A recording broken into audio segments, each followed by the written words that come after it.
आप सभी सुनने वालों का स्वागत है। आइए आज हम लोग यहाँ मैथमेटिक्स की बात करते हैं। ज्योमेट्री क्लास टेंथ ज्योमेट्री में थेल्स थ्योरम की बात किया था और उस पर डिपेंड कुछ क्वेश्चंस जो एक्सरसाइज 6.2 में है उसको भी मैंने इंस्ट्रक्ट किया था कि कैसे क्या करना है। और आज हम कन्वर्ट्स ऑफ थेल्स थ्योरम की बात करेंगे। मीन्स थ्योरम 6.2 का जो स्टेटमेंट है वो जस्ट कन्वर्स है थेल्स थ्योरम का।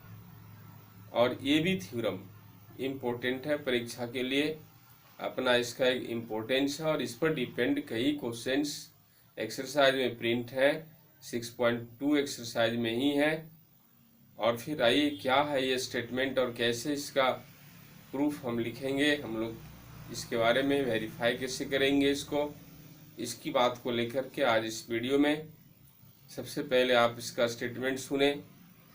हिंदी वाले स्टूडेंट्स के कमेंट के अनुसार आज हम हिंदी में ही बात करेंगे। सारी सॉल्यूशन को पूरा हिंदी में लिखेंगे और इंग्लिश में कन्वर्ट कर लेंगे। इंग्लिश वाले आसानी से कर सकते हैं। तो थेल्स थ्योरम में स्पष्ट शब्दों में ये बात कही जा रही है कि किसी भी त्रिभुज में एक भुजा के समानांतर खींची गई रेखा अन्य दोनों भुजाओं को मीन्स शेष दो भुजाओं को समान अनुपात में बांटती है। ये थेल्स थ्योरम का स्टेटमेंट है कि यदि समानांतर खींची जा रही है एक भुजा के तो बाकी दो भुजाओं को समान अनुपात में बांटेगी। लेकिन just converse of this statement, यदि किसी त्रिभुज में कोई रेखा दो भुजाओं को समान अनुपात में बांट रही है, मीन्स दो भुजाओं को समान अनुपात में बांटते हुए गुजर रही है, तो वह रेखा निश्चित ही तीसरी भुजा के समानांतर होगी। ये 6.2 थ्योरम में है। 10th क्लास के मैथ चैप्टर 6 ज्योमेट्री के सिलेबस में थ्योरम 6.2 के नाम पर यही बात है कि किसी भी त्रिभुज में, कोई भी त्रिभुज, उसमें एक ऐसी रेखा जो दो भुजाओं को, किन्हीं भी दो भुजाओं को समान अनुपात में बांटते हुए पास कर रही है, तो निश्चित ही वह रेखा तीसरी भुजा के समानांतर होगी। तीसरी भुजा जो बच गई उसके समानांतर होगी। ऑलरेडी ये बात अपनी जगह बिल्कुल सटीक है, बिल्कुल सत्य है, लेकिन हमें यहाँ वेरीफाई करना है। इसके वेरिफिकेशन, इसके प्रूफ को लेकर एक सॉल्यूशन लिखना, बाकायदे स्टेप वाइज मैथमेटिक्स के कायदे कानून के अनुसार हमें ये सिद्ध करके दिखाना है कि देखिए सच में ये रेखा जो दो भुजाओं को समान अनुपात में बांट रही है, ये रेखा तीसरी भुजा के समानांतर है। हमें यह सिद्ध करना है इस बात को। तो आइए कैसे क्या करेंगे। थ्योरम होने के नाते इसके सॉल्यूशन को स्टेप वाइज लिखेंगे। Given that, proof that, construction and proof, 4 step में। ये तो पहले से क्लियर है। तो ये थ्योरम मैंने लिखा यहाँ। अब गिवन दैट क्या दिया हुआ है, क्या दिया है वो बात लिखेंगे कि त्रिभुज ABC में AP बटे PB is equal to AQ बटे QC। मतलब ये रेखा PQ, रेखा में ही तक दिखाए हैं, आगे भी दिखा सकते हैं, इधर से जा रही है उधर जा रही है। ये रेखा दो भुजा AB और AC को P और Q बिंदु पर काटती है। दो अनुपात में ये दोनों भुजाएं बट रही हैं, AP और PB, इधर AQ और QC। यदि ये समान अनुपात में बट रही है, मीन्स AP बटे PB is equal to AQ बटे QC। दैट मीन्स ऐसा ये रेखा इस हिसाब से जा रही है कि इस रेशियो में बांट रही है दोनों भुजाओं को, इस समान अनुपात में बांटते हुए जा रही है। ये दिया हुआ है कि रेखा वही तरह की है, तो सिद्ध करना है यदि ये रेखा वही तरह की है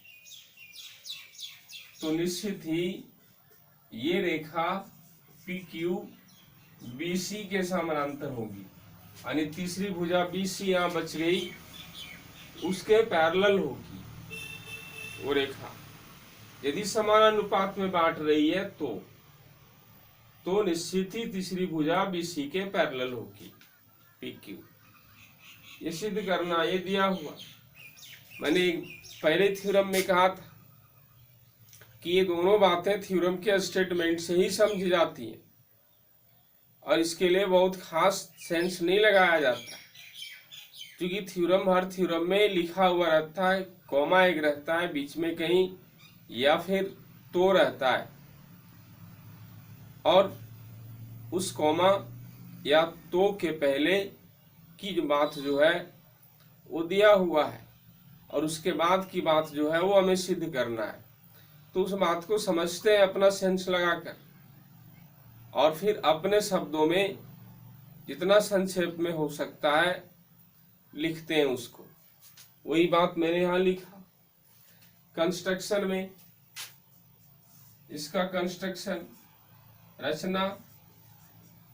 रचना क्या करेंगे, रचना के बारे में मैंने ये बात कहा है, चाहे वो कोई थ्योरम हो या एक्सरसाइज का कोई क्वेश्चन हो, रचना कंस्ट्रक्शन का रिक्वायरमेंट जो हमारा है बस केवल और केवल इसी बात के लिए है कि मंजिल तक पहुंचने के लिए, मतलब सिद्ध करने के लिए जो कोई एक्स्ट्रा थ्योरम या एक्स्ट्रा एक्सियोम, एक्स्ट्रा कोई रूल मैथमेटिक्स का अप्लाई करना है, उसका हमें सपोर्ट लेना है,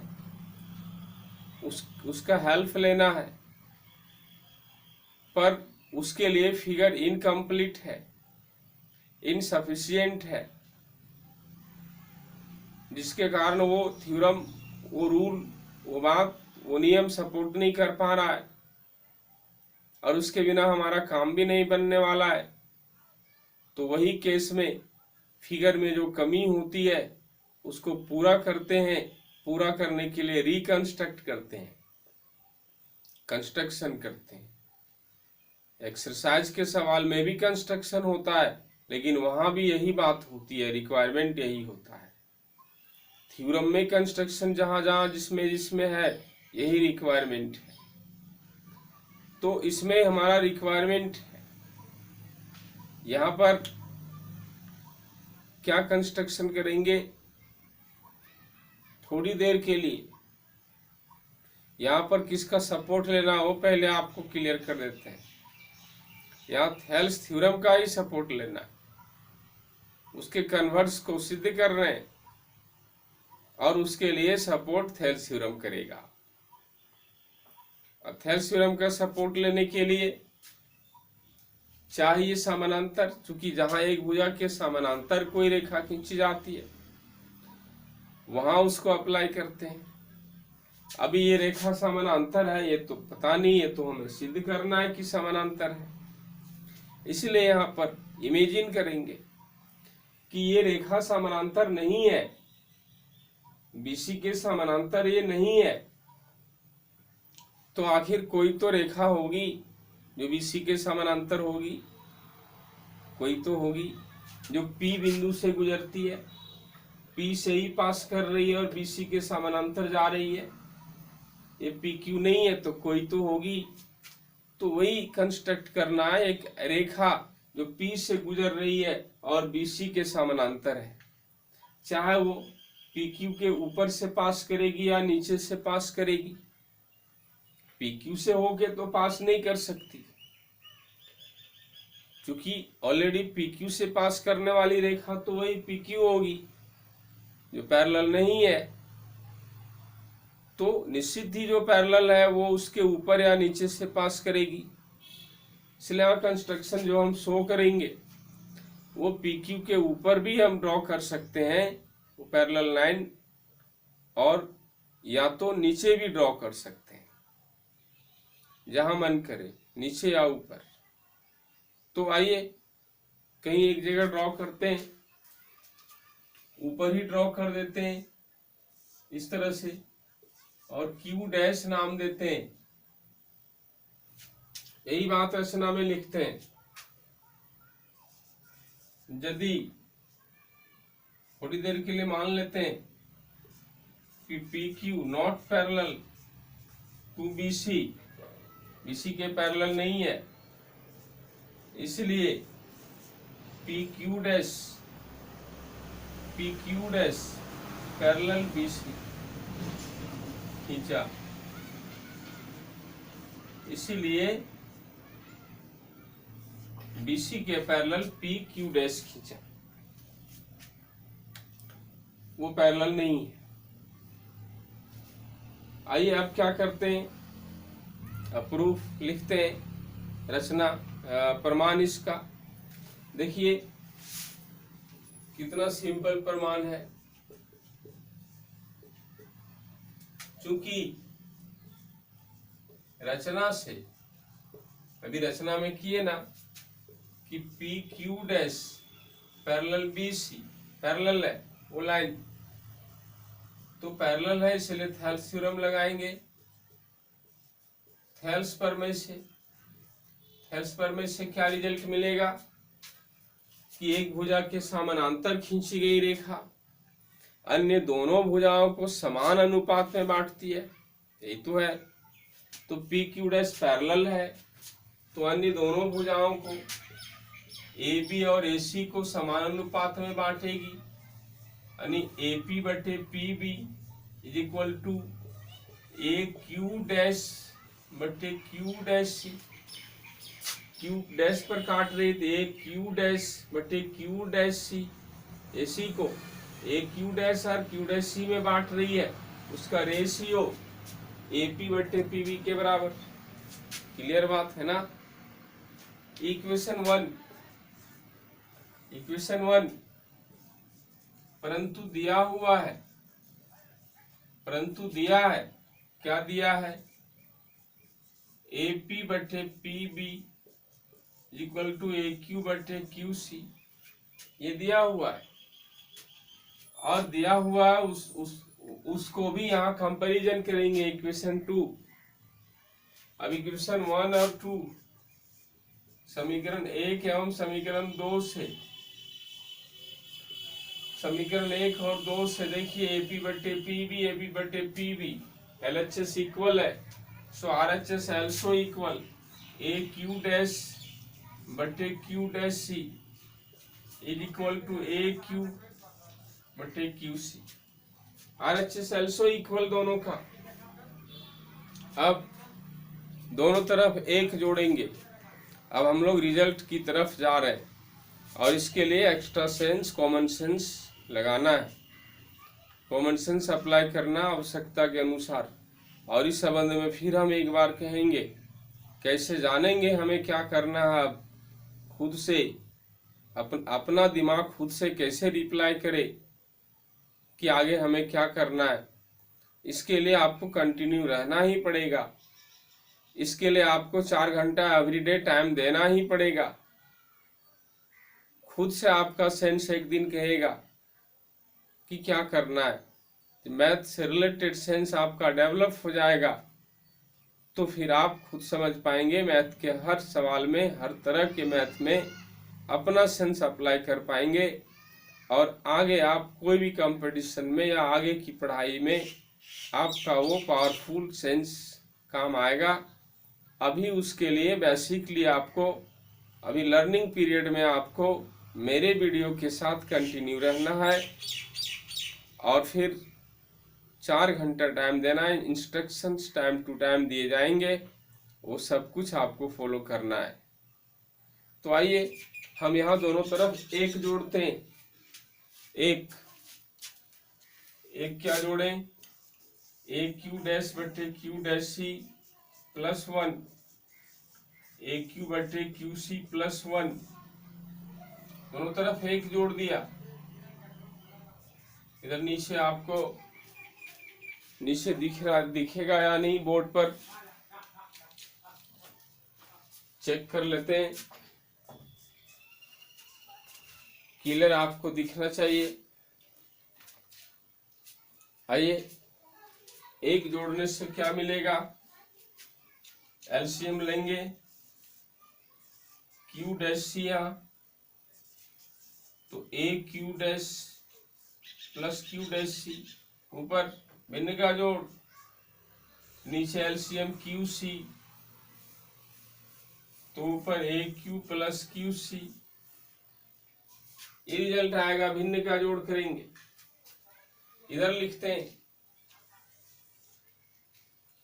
अब A Q dash plus Q dash C, A Q dash plus Q dash C, दोनों सेगमेंट जोड़ेंगे, दोनों सेगमेंट जोड़ेंगे अकॉर्डिंग टू फिगर, तो we get A C, side A C मिलेगा, बटे Q dash C is equal to A Q dash, A Q plus Q C जोड़ेंगे, A Q plus Q C, तो यहाँ भी ए सी मिलेगा, बटे Q C, A C cut गया, Q dash C is equal to Q C. आप देख लो, इसको हम समीकरण 3 थोड़ी देर खेल लेते हैं। दिस इज इक्वेशन 1, समीकरण 3, Q dash C is equal to Q C, Q dash यहाँ से Q dash C is equal to Q C, ये कब पॉसिबल हो सकता है? कितनी विचित्र बात। रिजल्ट कहाँ करके देखिए क्या रिजल्ट मिला, Q dash C is equal to Q C, ये रिजल्ट मिला। और ये कब संभव होगा? ये तभी संभव होगा जब क्यू डैश और क्यू एक ही बिंदु पर होंगे। क्यू डैश चाहे क्यू पर हो या क्यू क्यू डैश पर हो, तभी ये पॉसिबल है। दोनों एक ही बिंदु के रूप में एक दूसरे पर होंगे, तभी क्यू डैश सी और क्यू सी का बराबर होना संभव है। जिससे थोड़ा सा डिफरेंट, अलग अलग बिंदु हो, एक ही लाइन पर अलग अलग बिंदु हो, तो ये कभी इक्वल नहीं हो सकते, ये लेंथ कभी इक्वल नहीं हो सकता। लेकिन इक्वल है, रिजल्ट मिला, इक्वल होने का रिजल्ट मिला। दैट मीन्स ये शो हो रहा है, ये सिद्ध हो रहा है कि दोनों अलग अलग बिंदु नहीं है, एक दूसरे पर है, तभी ये संभव है। वही बात लिखते हैं थोड़ा। समीकरण 3 से स्पष्ट होता है कि बिंदु क्यू डैश एवं क्यू एक ही बिंदु के रूप में है। अर्थात जब ये एक ही बिंदु है तो पी क्यू डैश एवं पी क्यू समपाती हैं। जब ये एक ही बिंदु होंगे तो ये पी क्यू डैश और पी क्यू लाइन जो अलग अलग दिख रहा है, वो लाइन भी एक दूसरे पर होगा, यानी दोनों एक ही लाइन के रूप में होंगे, ये उस पर या वो इस पर, यानी ये दोनों अलग अलग लाइन नहीं होंगे। और इस तरह से हमारी कल्पना जो थी शुरू में कि P Q dash P Q parallel नहीं है, तो हमने एक पी क्यू डैश को पैरेलल खींचा था। अब जाके पता चला कि दोनों अलग अलग लाइन नहीं है, जो पी क्यू है वही पी क्यू डैश है, जो पी क्यू डैश है वही पी क्यू है। और इस तरह से यदि पी क्यू डैश इस प्रकार पी क्यू समानांतर पी क्यू डैश या पी क्यू दोनों एक ही लाइन है, समानांतर बीसी, इस तरह से BC, that means P Q समानांतर बीसी फाइनली इस सिद्ध हुआ। तो यहाँ पर इस तरह से इसको सिद्ध करते हैं कि किसी भी त्रिभुज में दो भुजाओं को समान अनुपात में बांटने वाली रेखा तीसरी भुजा के समानांतर होती है। यही है थेल्स थ्योरम का विलोम, कन्वर्स ऑफ थेल्स थ्योरम। और इसका यही प्रूफ है, यही उसका कंप्लीट सॉल्यूशन है। इसी तरह से आप उसको करेंगे। नेक्स्ट क्लास में हम, नेक्स्ट वीडियो में हम सिमिलरिटीज की बात करेंगे, समरूपता क्या होती है, और खास करके त्रिभुजों की समरूपता की बात करनी हमें, क्योंकि हम चैप्टर त्रिभुज पढ़ रहे हैं। तो त्रिभुजों की समरूपता क्या होती है ये बात करेंगे, और इस बात को बड़े ही आसानी से, आसान ढंग से, बिल्कुल इजीली आपके बीच रखने का प्रयास किया जाएगा, ताकि समरूपता, त्रिभुजों की समरूपता को लेकर आपको तनिक भी किसी भी तरह का कंफ्यूजन नहीं हो। उससे रिलेटेड जो जो बात है, हमारे सिलेबस से बिलोंग करने वाली जितनी भी बातें हैं, जिस पर हमारे क्वेश्चंस हैं एक्सरसाइज के या थ्योरम है, उन सभी बातों को लेकर हमारा एक अलग टाइप का कॉन्सेप्ट क्लियर हो, एक अलग टाइप का सेंस अराइज हो, ताकि उन सभी सवालों को खुद से हम सोच सकें और कर सकें। इस तरह की बात को लेकर हम प्रेजेंट होंगे नेक्स्ट वीडियो में, त्रिभुजों की समरूपता से संबंधित बात। आइए, तब तक के लिए आप इंतजार करिए। आज के इस लेसन में इतनी बात। सभी सुनने वालों को धन्यवाद।